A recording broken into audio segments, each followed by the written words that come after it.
Have you ever felt like you had to be fully ready before making a big move, like pursuing a new job, sharing a bold idea, or making a change you've been craving? So many of us wait for confidence to show up first, but the truth is, it doesn't work that way. This week, I talked with Jen Wilson, founder of New Leaf Coaching and Consulting, about her non traditional career path and the surprising lessons she's learned along the way. Jen shares how experimenting with small, low risk actions helped her move from self doubt to deeper self trust and resilience. In our conversation, we talk about why confidence follows action, not the other way around. Jen also shares practical ways to pause, notice old thought patterns, and try new approaches that help you feel 10% braver at a time so growth feels doable and sustainable. Thank you so much, as always, for listening. Welcome to the Impostor Syndrome Files. My name is Kim Meninger, and as an executive coach and former high-tech leader, my personal mission is to help professionals overcome imposter syndrome so that you can advance your career with confidence. Each week, I interview a new guest who brings a powerful perspective to this conversation, including personal stories, best practices, and new insights. The more we talk about this issue, the more we destigmatize imposter syndrome, recognize that we're not alone, and empower ourselves to access the tools and resources that can help us and those around us. Thank you so much for listening and for sharing with others you think would benefit from this conversation.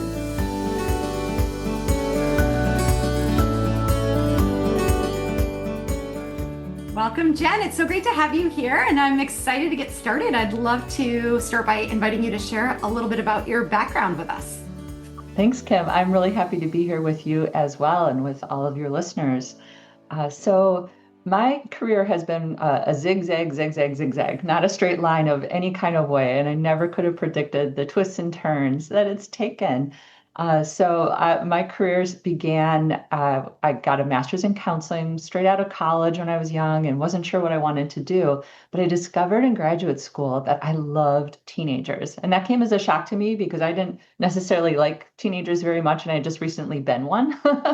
So, but I fell in love with working with these teenagers at a high school in the South Minneapolis schools. I can still picture their faces and their names to this day. So I started getting involved in youth work. So I did juvenile crisis counseling, some community-based social work, case management for youth who were adjudicated and also had alcohol and drug diagnoses and their families. And I just became really involved in their worlds. And then a friend of mine said, why don't you work in the schools? That's where the kids are. Just finish up some courses, get your license to do that. You can have my job. I'm going to be dean of students, and let's work together because you're already doing this work. So I did that, and I fortunately was hired into an alternative school where staff went by their first name, and it was just this warm, welcoming environment. I didn't know that not all faculty was like that. So I became an alternative school person myself. And then I started working in regular public schools and started to see this real disparity between how people like me, where fortunately for myself, public education or traditional education worked really well for me. I could book learn, I could take tests, I could do all the things, but that's not for everybody. And we don't do a good job of supporting folks. So I started to get really interested in who are we losing? Who are we missing? And it turned out to be people who were different, people who were too fill in the blank, too queer, too nerdy, too whatever, too not athletic, and also students who had been incarcerated or had illness or had to help their families or parents themselves, non-traditional students. So I co-founded a couple of schools in Milwaukee, and from that experience, I learned how to take things from an idea into reality. So that was the kind of, this is all to say, this is what prepared me to be a coach and consultant, which I am today. At the same time, way back before coaching was so well known in the Midwest anyway, it was kind of still a joke on a sitcom. I fell in love with it. I had a coach and I made really big life changes with the support of a coach. And I didn't need therapy. Well, I did. I had plenty of that. But I also, when I was well enough, I was like, I'm well and I'm doing okay. I don't need therapy, but I want support. And coaching seemed to be the thing. So I got training, oh gosh, maybe like 25, 30 years ago, and have been practicing ever since. So all of this kind of culminated at a moment when I burnt myself out completely. I was working 14 to 16 hours a day starting this school because I had two jobs. I was the school counselor and also doing administrative work in the evenings. And it just all came to a head. And I had an opportunity to take a job from a company on the East Coast doing some online and virtual teaching. This was way back before we even had Zoom, that I was involved in that world too. And I said, where do I have to live? And they said, you can live wherever you want. And my light bulbs all went off. And I thought, here's my chance to move out west to Oregon. I'd gotten into mountain biking and hiking and rock climbing and things. And that's just a place that I just love. Person I was seeing at the time had a brother there. He wanted to go. It all lined up. So I quit my job, sold my house, and was ready to go. And in 2 weeks, he said at Christmas, before Christmas dinner with his family, he said, I don't want to go. A week later, the company said, we didn't get the grant. There's no job. We're so sorry. Oh, So I had no home, no relationship, no plan, and oh, no job, and didn't know what I was going to do. But I took a pause. I crashed in some friend's open apartment between tenants and figured out what am I going to do. So I sent one email to everyone I knew saying, I'm consulting and coaching. Here's topics that I care about and know something about. And like magic, things started to come in. And it's been that way for 20 years. wow. That's amazing. Oh my goodness. And so that was a lot. That was kind of a lot. That's the highlights of the story. But I think I shared that because people often say, or have a belief that I made a decision to start my business in this very planful, thoughtful, safe way. And it wasn't that way at all. I'm glad you said that because I do think, and you started with the zigzagging, right? I think there is still a belief that if we're not following a very clearly defined linear path, that we're doing it wrong, right? Uh, Yes, my friends, my friends who cared about me, some of them got on board pretty early, but some continued for I'm not kidding, like a whole year to send me job openings. And at first I would just say, oh, thank you, I'm doing okay. And then after a while, I started saying, did you want me to pass this on to other people? I wasn't sure what you wanted me to do with this because they were just so worried for me because being self-employed to them seems so scary. Yes, that's true. And I wonder too, because you mentioned kind of falling in love with teenagers, and when you started your coaching and consulting business, were you making a shift in the population that you were serving too? And how did that sort of Mm. feel to expand who you were focusing on, or maybe even do less work with teenagers?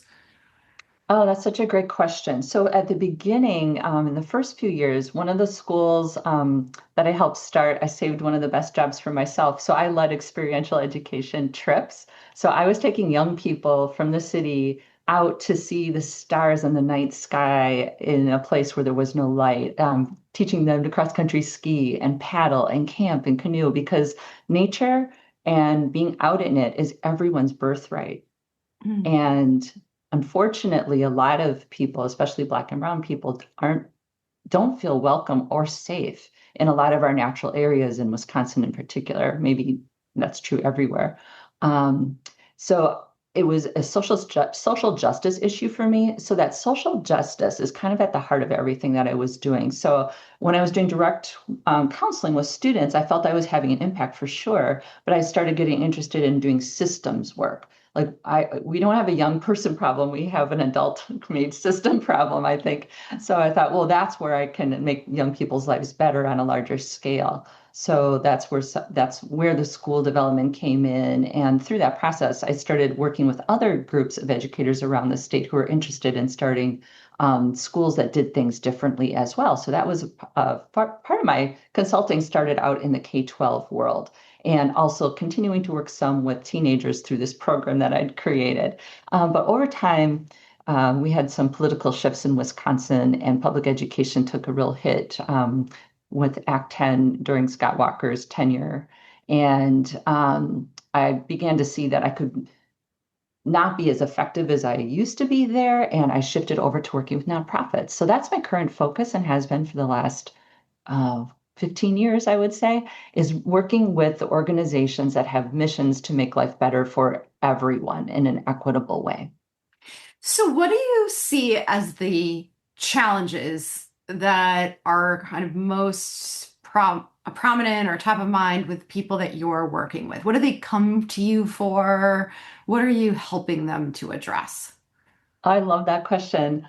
I think I think the most universal question that people bring to coaching and consulting, but we'll focus on coaching for a bit, is how can I know that it's going to be my decision is the right one and how it's going to go before I make the decision?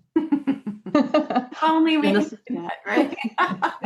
it's like trying to see around the corner before you get to the corner. Yes, And that's I'm just great. like, so sorry, we can't. You're right. I think everybody wants a crystal ball, right? Yes, yes, and this belief that there's a right decision. A friend of mine a long time ago said, "There's not a right or wrong decision. It's just the one you make, and then what you do with it." And I thought, "You're totally wrong." I didn't believe her. I didn't want to argue. I'm like, "No, there are clearly some bad decisions you can make," and that's not what she was saying. Yes, you can make bad choices, but I do believe what she said is right, or correct, I should say, to not use the word right, but when we make a decision, we don't get to know how it's going to turn out, but we do get to trust ourselves that we'll respond to whatever happens next. And so I think that's one of the things that I think folks often struggle with is understanding that when the imaginary thing, if it even happens, which 9 times out of 10 it doesn't, but when it happens, that you'll be able to trust yourself to act in your own best interest at that moment. I love that you said it that way because that is something I say a lot too when I talk about confidence is a lot of people, when I ask them to define confidence, will use terms like fearlessness. Essentially, what they're Mm. saying is that I can walk into a room and feel brave and feel in control, and I feel so good about myself. And I always push back and say, that's not really a realistic definition of confidence. Confidence is really about self-trust, as you just described it. It's really about trusting that no matter what happens, we can handle it. We will figure out the next step forward. And I think that if we can make that adjustment, we can take leaps of faith a little bit more intentionally or maybe more courageously. I love that you just used the word courageously because courage means doing something in the face of fear. If there's no fear, then it's not courage. That's right. And courage comes to the root of the word. I'm a word geek. The word cour is French for heart, so it's heart led. It's Mm, coming from your heart, even when afraid, especially when afraid. yeah. Yes. And you were talking too about people wanting to be able to see around the corner. And I think that we oftentimes want to feel the confidence first. We want to Mm. ready ourselves, right? Like, oh, I want to have all the answers. I want to, and certainly there's a fair amount of due diligence that can be done before certain decisions. We're Sure. not talking about being impulsive and throwing caution to the wind, but at a certain point, you really can't know what the outcome is going to be until you do it. And that aligns with what I often say too, which is confidence follows action. It's not the other way around. Like you can't wait for confidence to show up and then do the thing you want to do, right? To your point, it's like it's in the face of fear. You do the scary thing and then you build confidence on the other side of that. Yes, yeah. One of my favorite questions is inviting someone to, and invite you to do it right now if you want to, and anyone listening, think of it something that you're proudest of in your life that you did. Just one thing. Do you have something in mind? I would say probably leaving my corporate life. Was it easy or hard? It was very hard.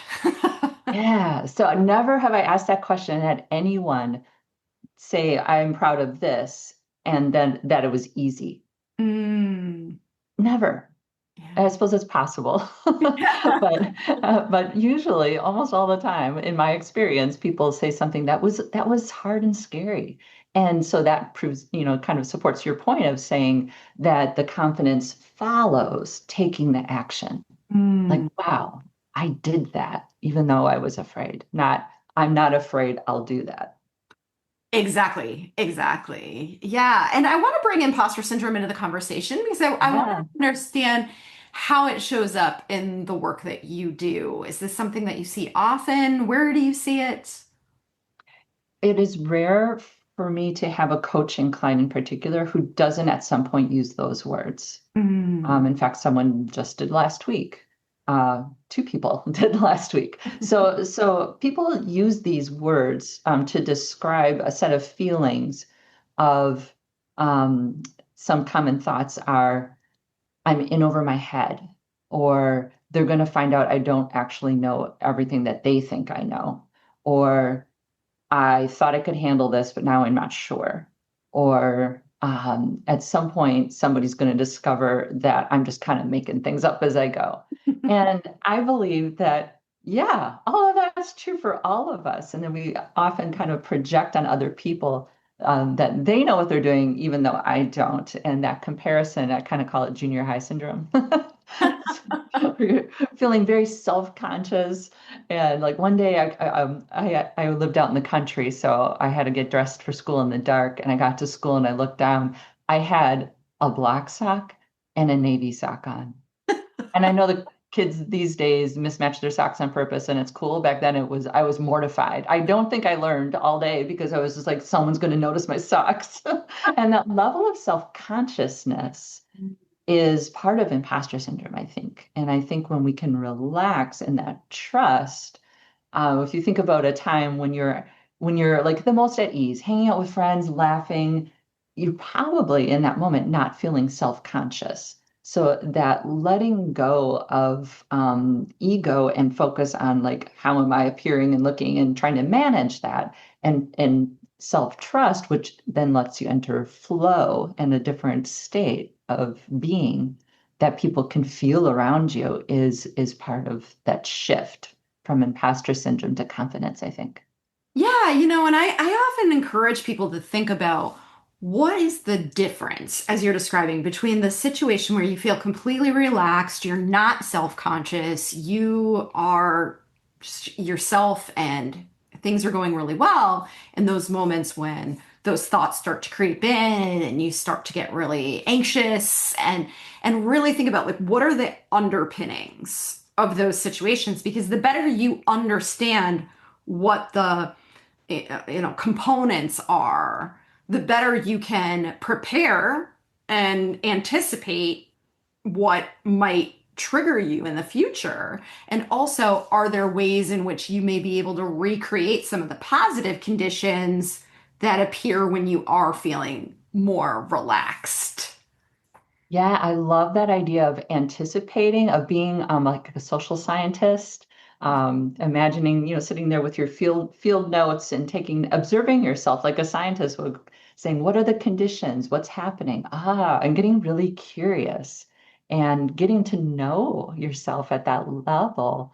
And then being able to anticipate, okay, so I've got this thing coming up. Here's how I likely might think or feel that is going to get in my way, and then being prepared with, and here are three things that I can quickly internally do on the spot that will help me return to my state of balance with myself. Exactly, exactly. So, are there common ingredients that you see in the people that you work with?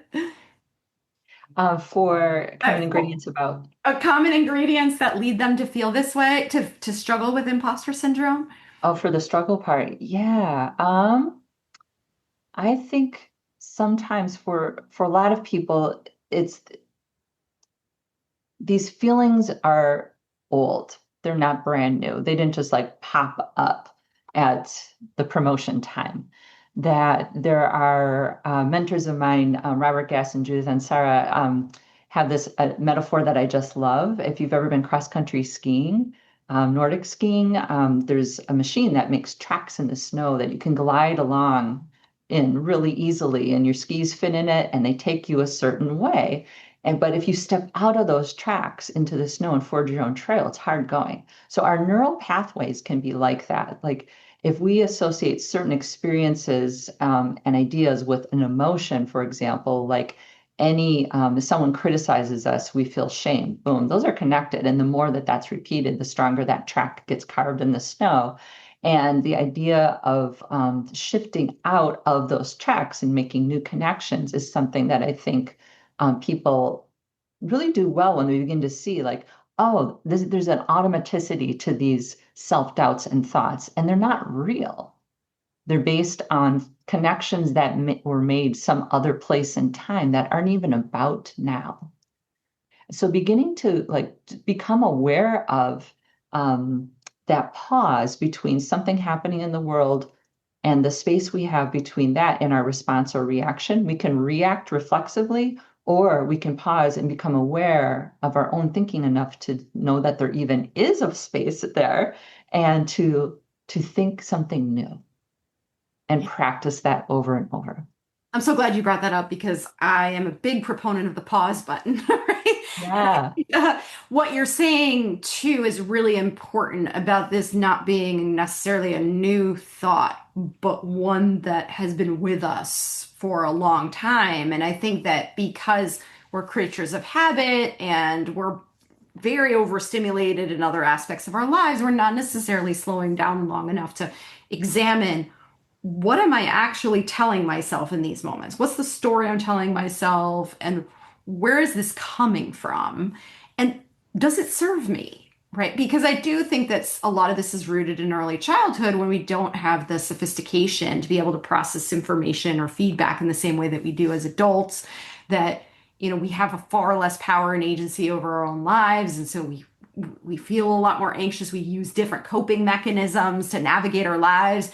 And then we kind of just perpetuate those as opposed to updating them with new ways of approaching challenging situations.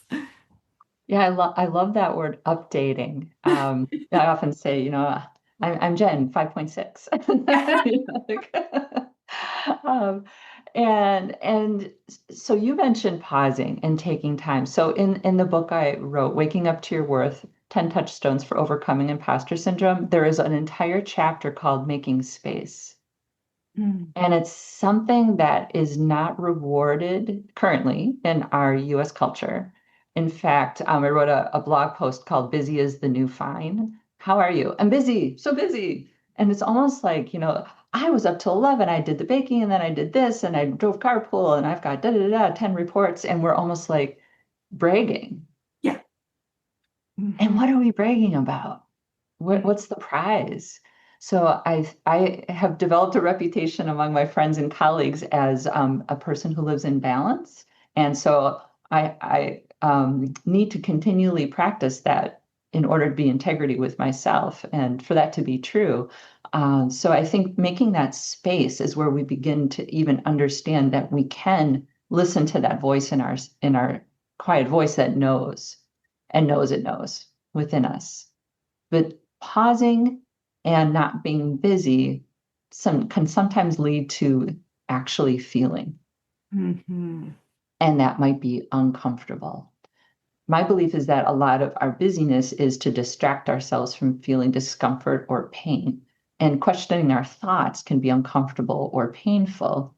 And if we can make friends with the idea that it's okay to feel uncomfortable, which is not a message we usually get, uh, and to develop our tolerance for feeling uncomfortable, then that's the pathway to an expanded world for ourselves of more flexibility, more joy, more options, more confidence, more self-awareness and self-trust.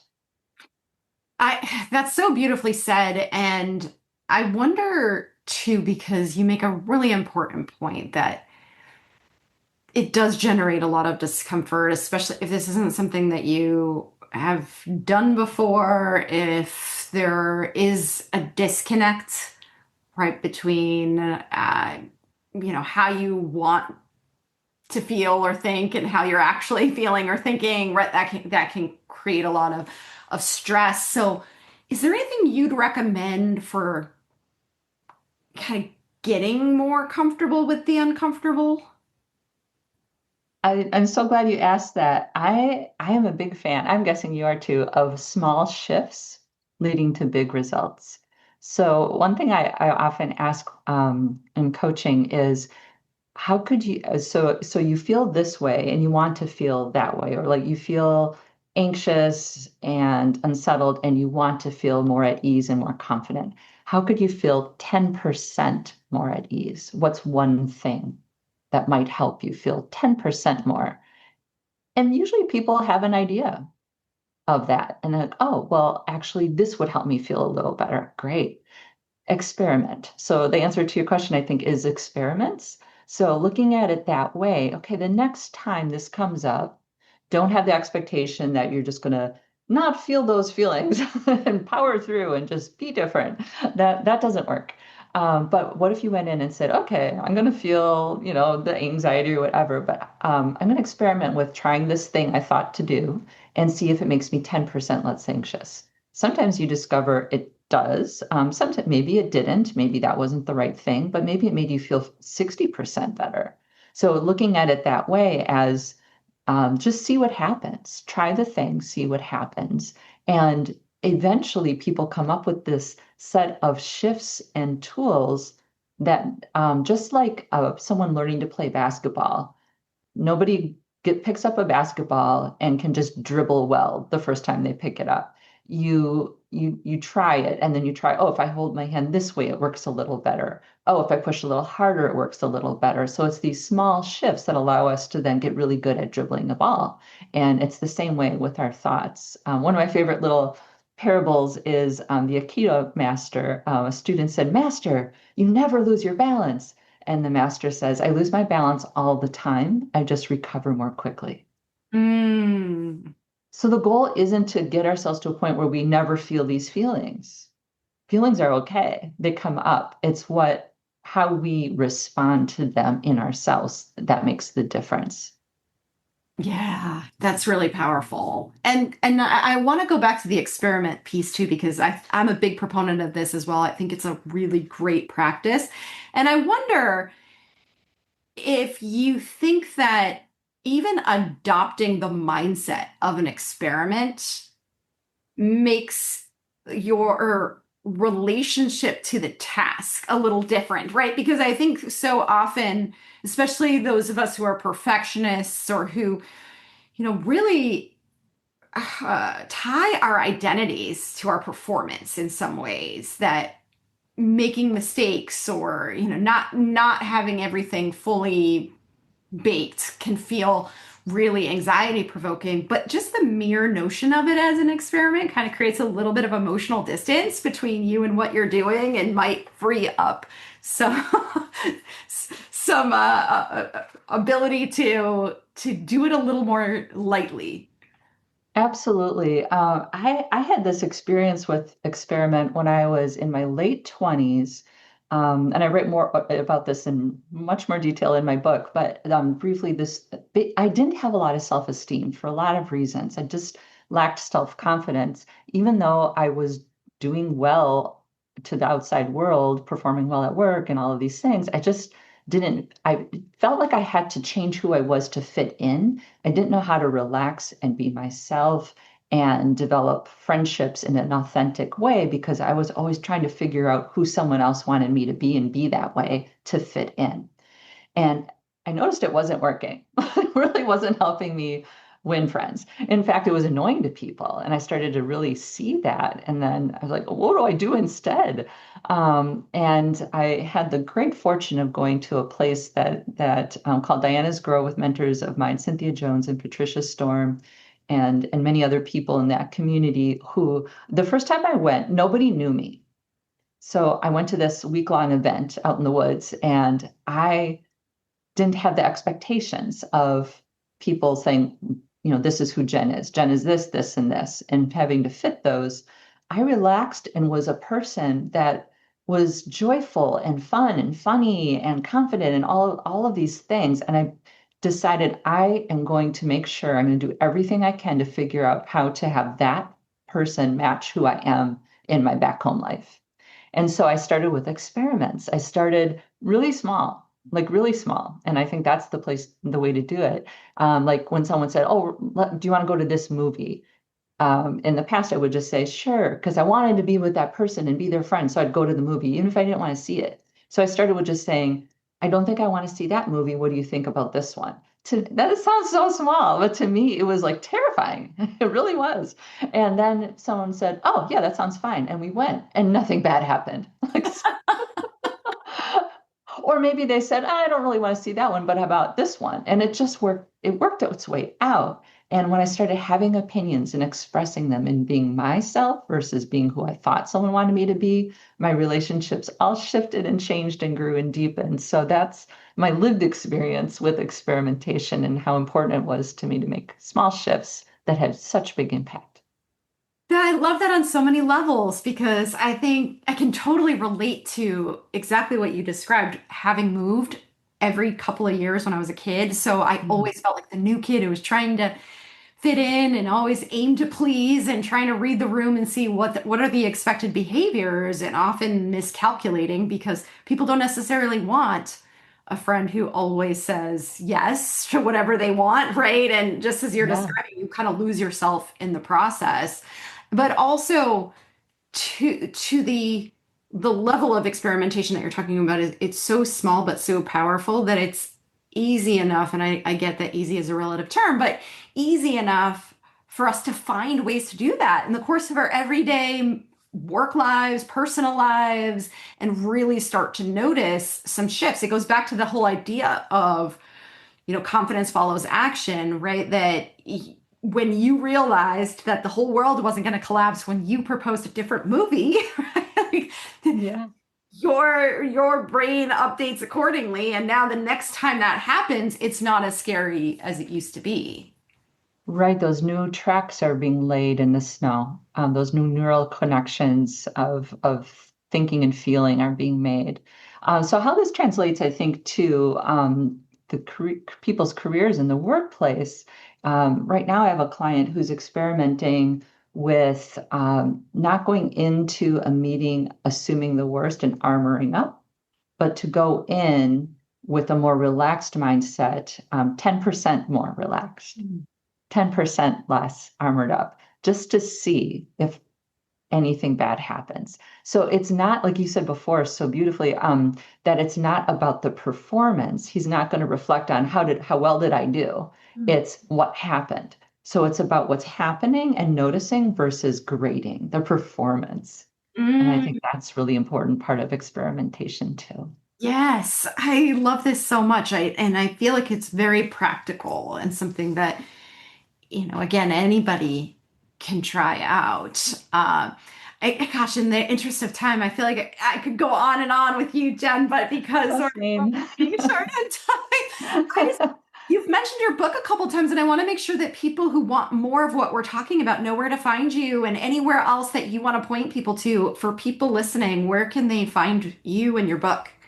Oh, thanks for asking. My company is called New Leaf Coaching and Consulting, and that can be found at consultnewleaf.com on the web. And there's a link there for the book. You can also find my book on Amazon. And again, it's called Waking Up to Your Worth, because we already have worth. We're just remembering. So waking up to your worth, not making yourself worthy. And the subtitle is 10 Touchstones for Overcoming Impostor Syndrome. And each chapter has a theme. And at the end of each chapter are very practical things to do. Because it's one thing just to talk about all these things, but what do you actually do if you actually want to address this? So there's exercises, suggestions, resources all throughout the book to try. That's fantastic, Jen, and I'll make sure the links are in the show notes as well. Thank you so much for being here. I really appreciate the conversation. You're so welcome. Thank you for inviting me. I've had a wonderful time talking with you. And yes, I could have talked 5 more hours. It's just been a delight. Thanks so much for listening to the Impostor Syndrome Files. If you would like to continue this conversation in a safe and trusted space, I would love for you to join my virtual discussion group every Thursday at 12 p.m. Eastern. For the past several years, the group has been limited to women, but it is now open, regardless of gender, to anyone who is interested in exploring and troubleshooting common workplace challenges, building better awareness of ourselves and others, and becoming more inclusive allies at work. Check out the show notes for more info on how to find us, and please join us next week for another episode of the Impostor Syndrome Files.